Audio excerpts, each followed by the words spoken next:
เวลาคิดขึ้นมาเมื่อได้แรงใจเมียอยู่ใส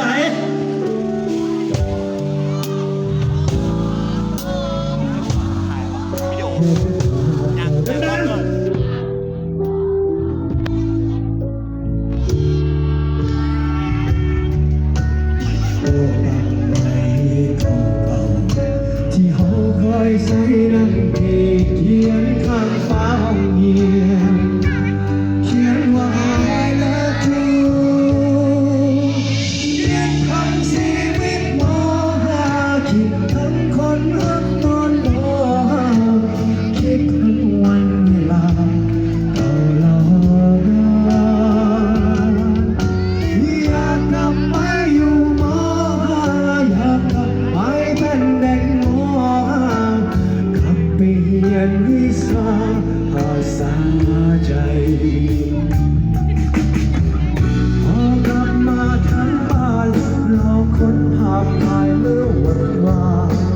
เห็นภาพสองคนกับเพื่อนฝูงทุกคนยิ้มแย้มแจ่มใสจำตอนนั้นงานปีใหม่ทุกคนนั้นห่วงใย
A+